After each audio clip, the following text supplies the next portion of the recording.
ขออนุญาตเดินน้อง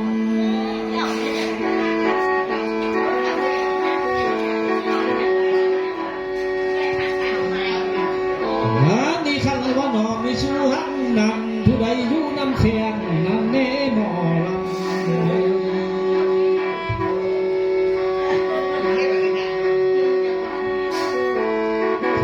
ดูญาติเนื้อน้องเนื้อหมอลำมีผัวแพงผู้อยู่เสือแฟนข้าง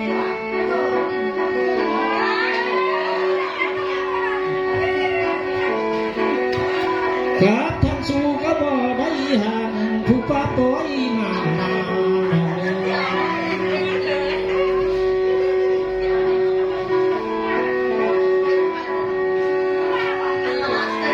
มือนี่คันว่าเห็นหน้าน้องนี่บ่าวพี่อายขอซ้อนเฮียงทักคนเอ้ยลาย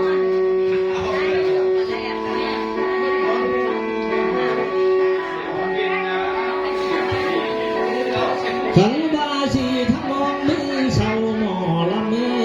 หายพัดยาขันนองพัดสีอะไรนั่นนี่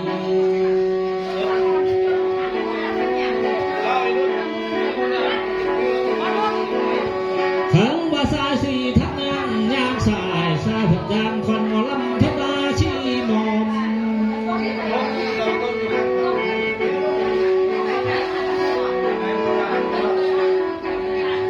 มือนี่มาเห็นแก้วอ้อมหลงบ่าวพี่อายที่ขอทั้งยามเดียว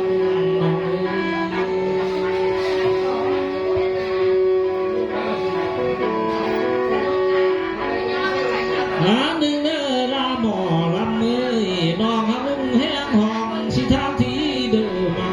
ที่น้อง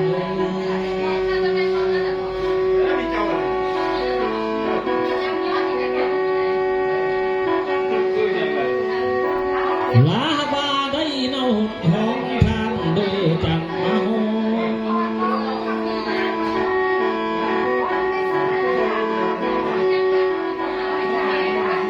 หมอลำเอ้ยลามาทางดินบ่น้องเอ้ยดูว่าสาวหมอลำมันได้มาทางข้าง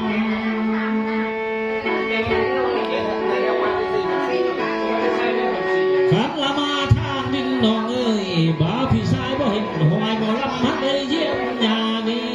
น้องผู้เต่าข้าสาบ่เห็นพ้องน้ำลุงน้อง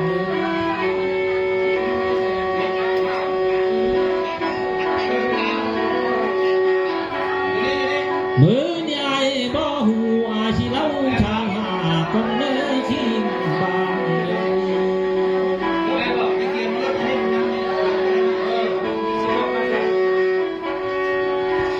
น้าบาไซบ่หูต้นไทรขอทำข้าว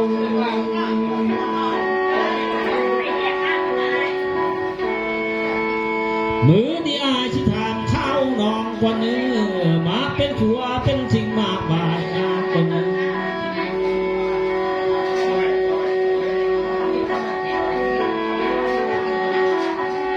หมอละเมยอายที่ถามน้องเอ้ยถามเขามั่งไป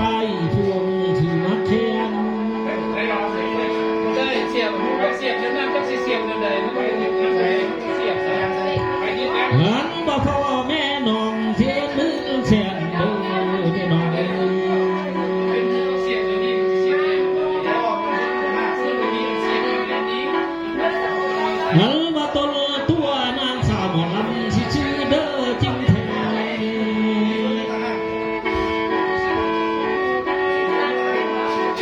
มือนี่อายที่เชิญน้องแม่ใครความโตที่น้อง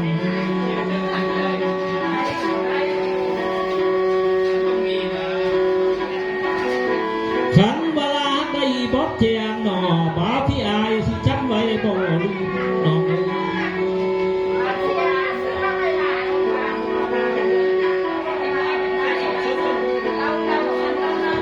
อายที่เชิญเนื้อลาหมอลำเอ้ยตบปิงขึ้นผู้ลวงนำชายขึ้นเนื้อไว้งวง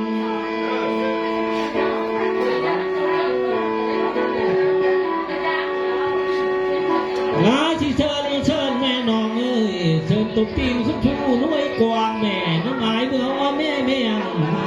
เฮาแม่ ก็ไปเลย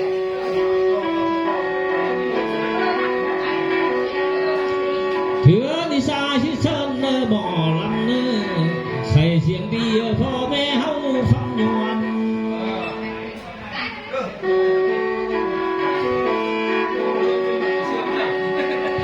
ขันเวลาบ่คับนี้มันสิบ่ม่วนหน้าน้องเอ้ย ถ่ายเพื่อนถ่ายของคุณน้ำเด้อถ่ายได้หมดเลยนะนั่นถ่ายไปดู ขันเวลาบ่จ้าหมอลำเอ้ยมันสิบ่ม่วนบาน เฮ้ยพุทธนั่งเลยครับถ่ายไปดูวันนี้วันเป็นธรรมศาสตร์ก่อนนั่งมือนี่ลาบ่ต่างค่อยคอยสิบ่ม่วนเลื่อนทางเด้อน้องเอ้ย